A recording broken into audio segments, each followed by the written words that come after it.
السلام علیکم ورحمۃ اللہ وبرکاتہ۔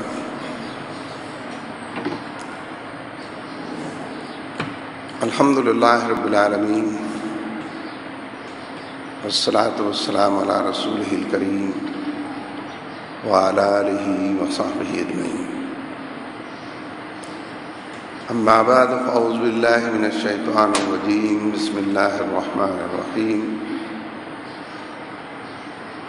وجاہدوا فی اللہ حق جہادہ هو اجتباکم وما جعل علیکم فی الدین من حرج ملۃ ابیکم ابراہیم هو سماکم المسلمین من قبل وفی ھذا، صدق اللہ العظیم۔ حضرات گرامی، میرے بھائیوں، بزرگوں اور دوستوں، اور میری معزز و قابل احترام بہنوں اور بیٹیوں،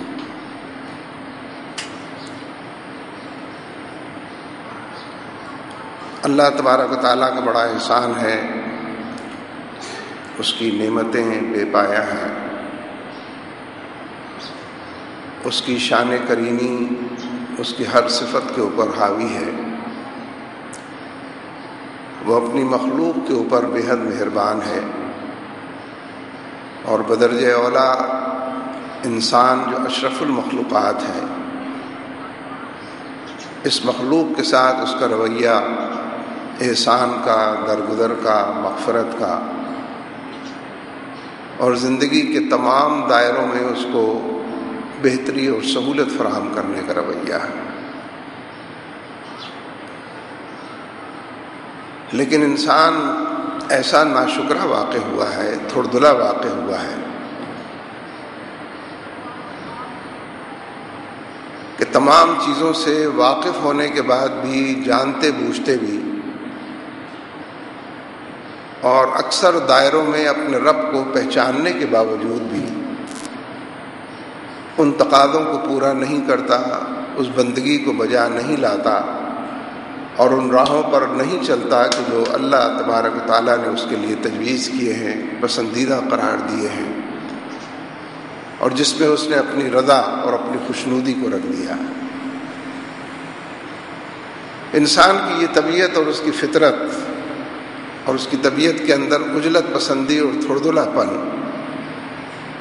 اور جا بجا ناشکری کی جو کیفیت ہے، خود انسان ہی کے اندر اللہ تبارک و تعالیٰ نے ایک اور چیز بھی ودیعت کی ہے، فَأَلْهَمَهَا فُجُورَهَا وَتَقْوَاهَا۔ جہاں اور جس طرح منکر کے راستے پر چل پڑنے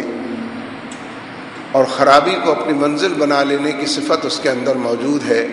اور بار بار وہ اس طرف جانے کے لیے تڑپتا ہے، کوشاں ہوتا ہے، جدوجہد کرتا ہے، بالکل اسی طریقے سے اس کی طبیعت اور مزاج میں یہ چیز بھی ودیعت ہے کہ وہ بندگی کے راستے پر چلے۔ اس کا بھی ایک شوق اس کے اندر پایا جاتا ہے، اس کی ایک لہر بھی بار بار اس کے اندر اٹھتی ہے، اور تقویٰ کے لیے، رب کی بندگی، اس کی نافرمانی سے بچنے کے لیے، اس کے اپنے اندر کی دنیا کے اندر، اس کے اپنے اندر کی دنیا میں یہ بات موجود ہے، محفوظ ہے کہ وہ فی الحقیقت تقویٰ کے راستے کو اپنائے اور لے کر چلے۔ یہ فجور اور تقویٰ آخر ہے کس شے کا نام، کن اشیاء کا نام؟ اللہ کے حکم کو بجا لانا اگر تقویٰ ہے تو اس سے سرتابی اور حکم عدولی فجور ہے۔ لیکن دراصل تقویٰ قلب کی اس کیفیت کا نام ہے جو انسان کو نافرمانی اور گناہ کے معاملے میں حساس بناتا ہے۔ اس لیے کہ گناہ کرنے کے باوجود بھی اگر گناہ کا احساس نہ ہو، نافرمانی کے راستے پر بٹٹ دوڑنے کے باوجود آدمی اپنے آپ کو نافرمان نہ سمجھتا ہو، تو یہ تو بہت ہی خطرناک صورتحال ہے۔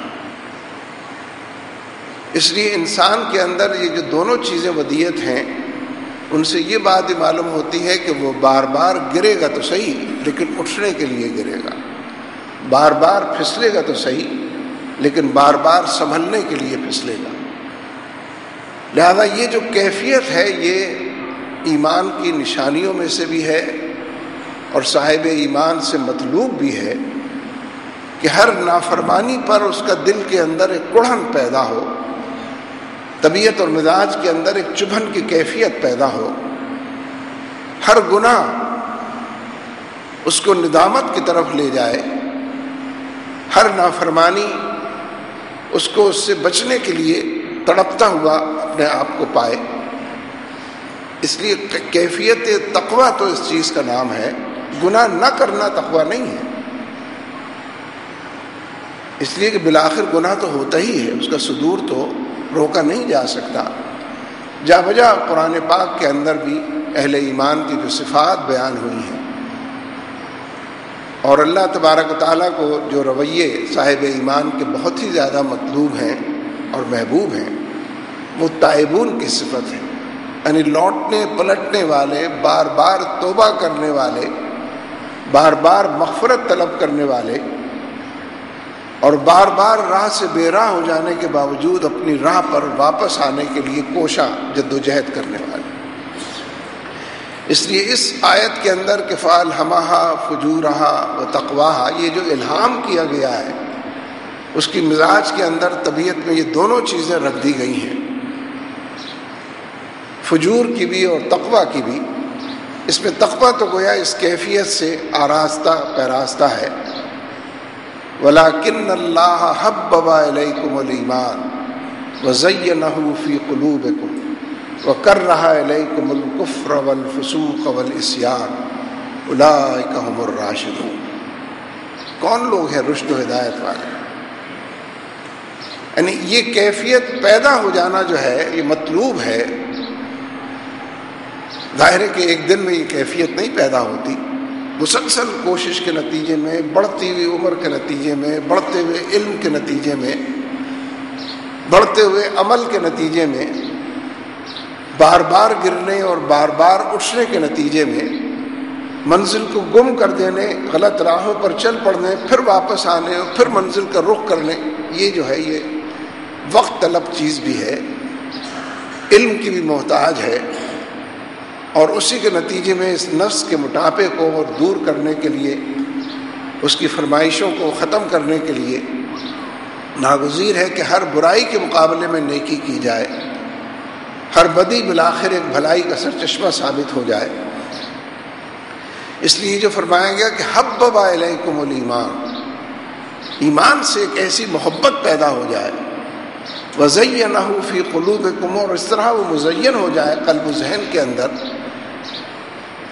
وکرہ الیکم الکفر والفسوق والعصیان، کہ جو نافرمانی ہے، جو عصیان ہے، جو گناہ ہے، جو کفر ہے، اس کے تصور سے بھی رونگٹے کھڑے ہوتے ہیں۔ یہ ایسا ہی ہے، بلکہ یہ مثالیں ہوتی ہیں، مکمل نمائندگی تو نہیں کرتی بات کی۔ ایک بھڑکتی ہوئی آگ کے بارے میں، چاروں طرف آگ کے شعلے انسان دیکھ رہا ہو